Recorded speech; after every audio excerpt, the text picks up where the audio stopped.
The sun is the superpower of our solar system. A thermonuclear blast furnace erupting with massive explosions. It can be the same amount of mass as Mount Everest coming out from the sun and flying out into space. At 93 million miles away, it would seem that we're safe from the sun's wrath. But are we? It matters, especially in modern times, what the sun is doing. From the center of the sun, as it rotates around, is the kill zone. With some experts predicting the most violent outbreak of solar activity in modern history, it's never been more important to understand the secrets of the sun.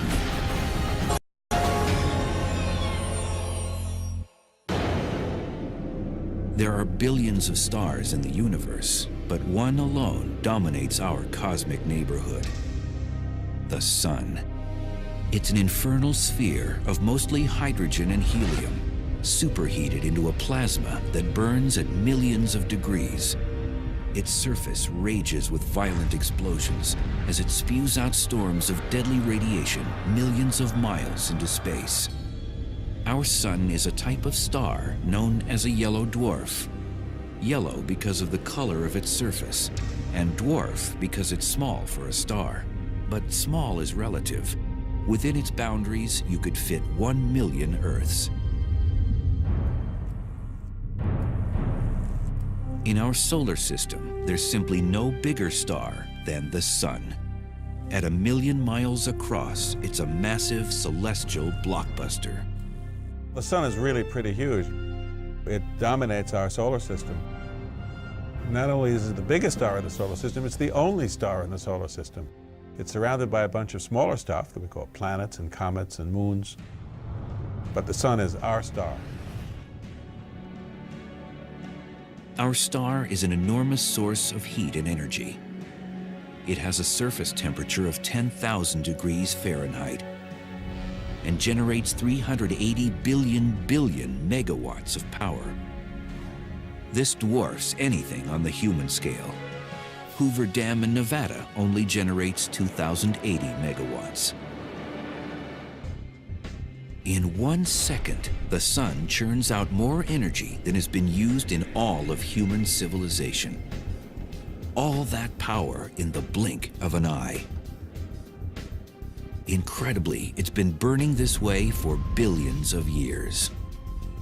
Early astronomers didn't quite understand how the sun could generate so much energy for that long a period of time. That was the first mystery, was really how the sun generates its energy. In the early 19th century, scientists assumed that the sun worked just like any fire on Earth, that there was a source of fuel, perhaps coal, that was slowly burning away. But there was a serious problem with this theory. I've got a fire in front of me here. If I want it to keep burning, I have to keep adding wood to it. This fire will last maybe an hour, unless I add some more wood. Now, if I had a pile of wood the size of the whole sun, and somehow enough oxygen to burn it, it would only take about 5,000 or 6,000 years to burn out. That's a long time, but it's not long enough to sustain life on Earth. By the early 20th century, carbon dating of Earth rocks and fossils had proven that the sun was in existence and at temperatures warm enough to sustain life, not for thousands of years, but for 3 billion. If you wanted to build a fire that would last that long, you would need 72 trillion cords of firewood. That's 12,000 cords for each man, woman, and child on the planet. Clearly, there had to be some other process unknown on Earth that was powering the sun. In the 1920s, scientists found the answer to the puzzle in a process that would later be harnessed to fuel the hydrogen bomb: nuclear fusion. Fusion occurs when atoms are smashed together at a high rate of speed and literally fused. To get this to happen, conditions have to be just right. For any interaction to happen, these two protons each has a positive electric charge, and so they would repel each other. So you've got to get them close enough together. And to do that, it's got to be hot, which means the particles moving very fast, and dense enough that they hit each other and they can get close enough together that they actually fuse. The core of the sun is the perfect cauldron for nuclear fusion. It's the hottest place in the solar system at a sweltering 27 million degrees Fahrenheit. and it's also incredibly dense. It's so dense, it's 10 times the density of lead. And you would think at that density it should be a solid, but it's not because it's so hot that it remains a plasma. If you heat a gas to high enough temperatures, electrons fall off of the atoms and they float around in the soup. And so it has behavior that's different from what a gas would do. And so we have a different word for it, call it plasma. To truly understand what goes on in the core of the sun, you have to find some way to imagine the almost unimaginable. In addition to studying the sun, I also play pool. And the sun is a place where there are billions of particles colliding and interacting with each other. And it's really not unlike a cosmic pool table on an unimaginable scale. It doesn't matter how hard you hit a ball. You would never hit it hard enough to actually fuse that ball together with another ball. But there's so much pressure and such high density at the core of the sun that the two objects impacting each other will actually fuse. In the sun, these objects are hydrogen atoms flung together by immense pressure to form helium atoms. In this fusion process, the resulting atom is slightly less massive than the ones that created it. The missing mass is given off as energy. Each second inside the sun, 600 million tons of hydrogen are fused into 595 million tons of helium. That 5 million tons of mass lost in the process is converted into energy equal to 1 billion 1 megaton hydrogen bombs. That's every second. When you look out into the cosmos, the process that gives you the highest return of energy for free is what goes on in the centers of stars like the sun. So we now know that the sun is powered by nuclear fusion. It's the only fuel that we know that can sustain the burning in the sun long enough to sustain life on Earth. Billions of years. Sunlight. It's so central to life that we don't often give it a second thought. But how light gets from there to here turns out to be an incredible story. The energy created in the fusion process is carried out of the core by particles of light and heat called photons. They are what bring the warming rays of the sun to Earth. To reach our planet, these glowing travelers from our nearest star must first take a long, winding road through all the layers of the sun, like Dante journeying through the levels of hell. First, a photon enters the 185,000-mile-thick radiative zone. The region is so densely packed that the photon constantly bumps into other particles, like hydrogen and helium atoms. It struggles outward in a chaotic zigzag pattern that scientists call the random walk. A photon can't escape without interacting over and over and over and over again, getting absorbed by atoms and re-emitted, and it can be absorbed and re-emitted millions of times.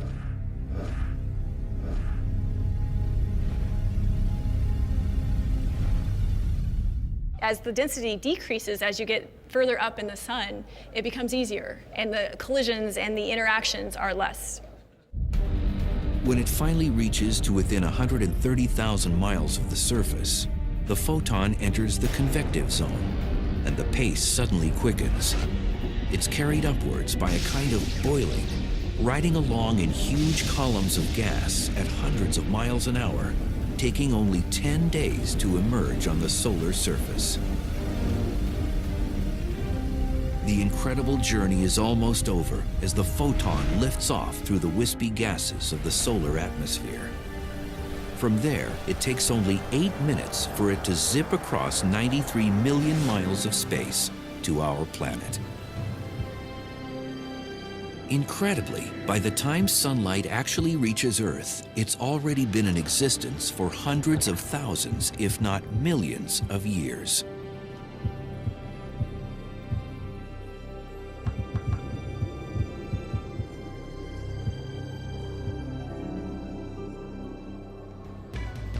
For the sun, even a million years is a small blip in time.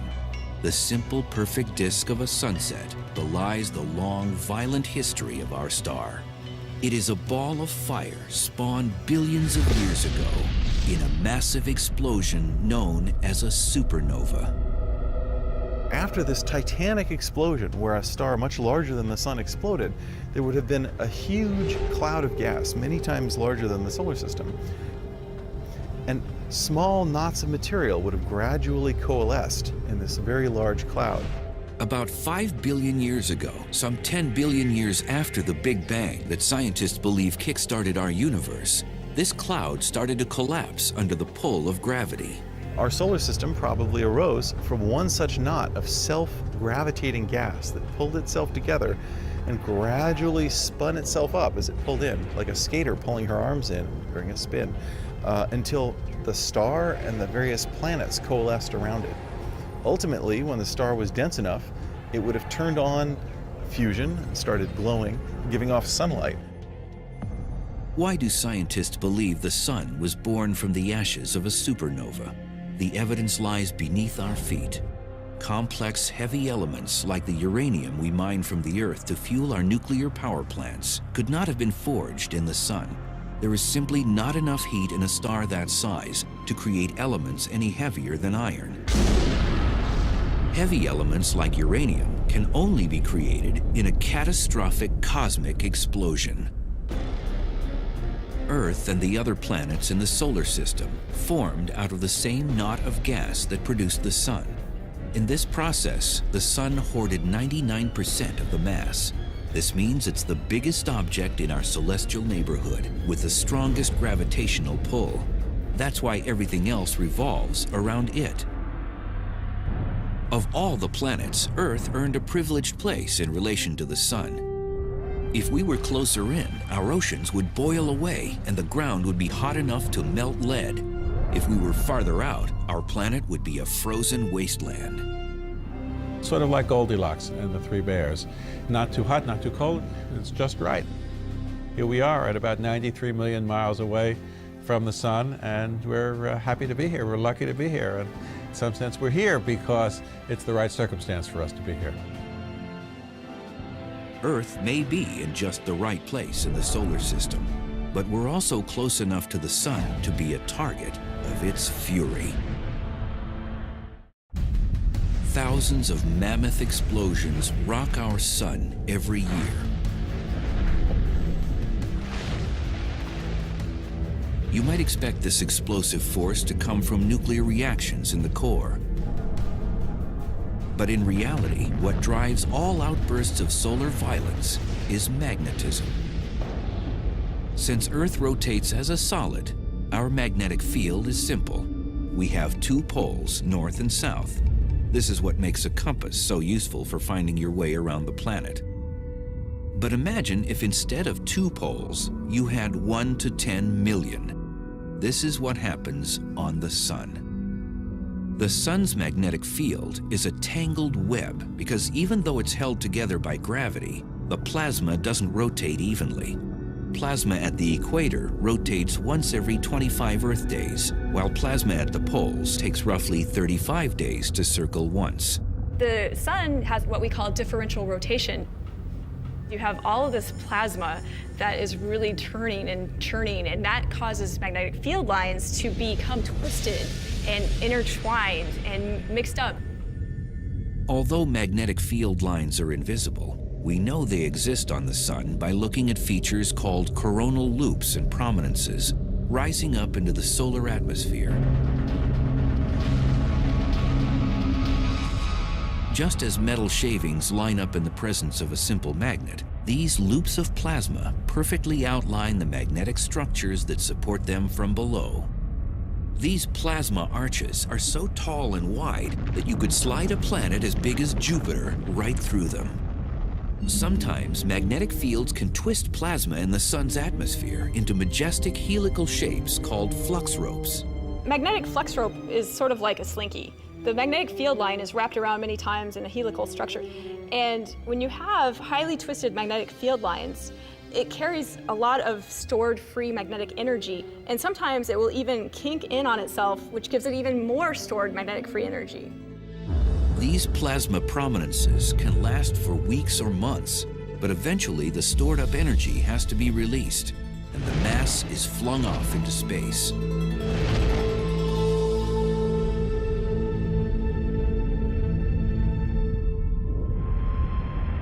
Where the sun's magnetic field is at its most twisted and complex, heat bubbling up from below is capped, and the material is cooled by as much as 1,000 degrees.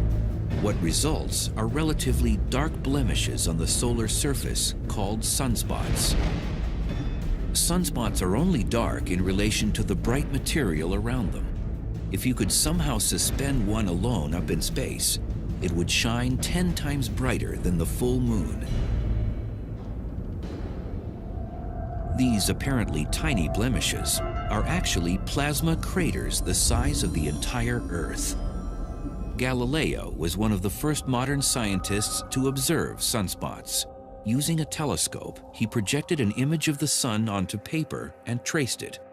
He realized that the blemishes were moving across the face of the star, which was the first indication that the sun rotated. Not only does the sun rotate, but sunspots themselves can actually spin like hurricanes on the solar surface. And when they do, their magnetic field lines become extremely twisted. Twisted magnetic field lines mean more energy, and more energy means the potential for huge eruptions. Think of a rubber band as a magnetic field line. If you twist it, and you twist it enough, it's going to have all that energy, and when you let it go, it's going to release. If you just take an untwisted rubber band and release it, it's not going to fly.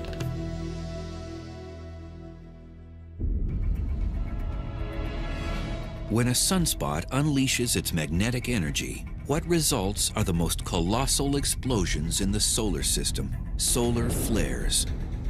A single flare releases as much as 1 billion megatons of energy, the combined power of 1 million volcanic eruptions on Earth. They appear as these very bright regions, and they're so bright because the temperature is so high, on the order of 10 million degrees. And they can last for hours, but the energy is massive. The whole explosion is equivalent to millions of nuclear bombs leaving the surface of the sun all at once. Solar flares don't just explode out into space. They also funnel high-energy particles down to a layer of the sun called the chromosphere, where they quickly transfer their energy like a cue ball striking the rack in a game of billiards. So the cue ball acts like one of these very high energetic particles coming from the flare region. The cue ball smacks very quickly into the 8-ball rack.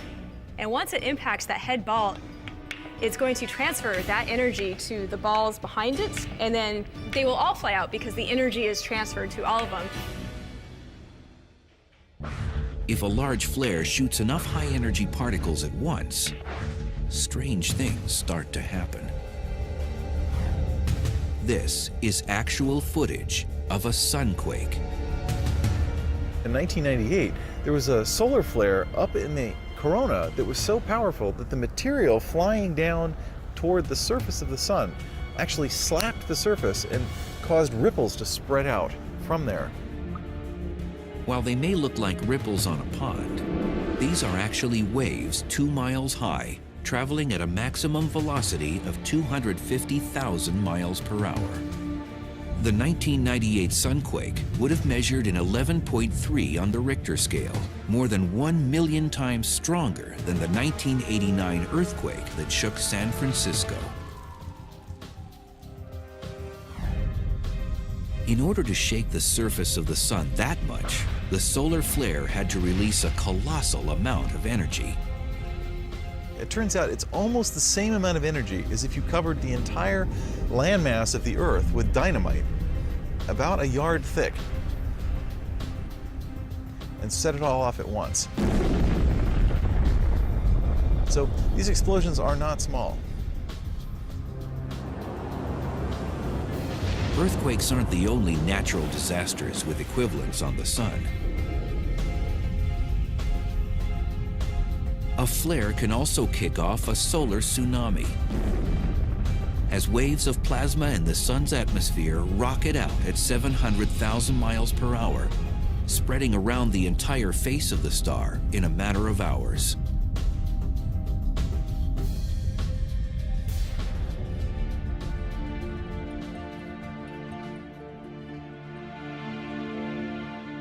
While sunquakes and solar tsunamis pose no danger to Earth, the violent action of a flare frequently triggers dangerous eruptions called coronal mass ejections, or CMEs. In a CME, energy from a flare flings a blob of highly charged radioactive plasma out of the solar atmosphere. Coronal mass ejections range in speeds, but they can occur as quick as 800, 900 miles per second, which is extremely fast, and they expel a massive amount of material. It can be the same amount of mass as, say, Mount Everest coming out from the sun and flying out into space. Where does this blob of superheated radioactive plasma go when it leaves the sun? Sometimes it sails out harmlessly into space. Other times, it may head closer to home.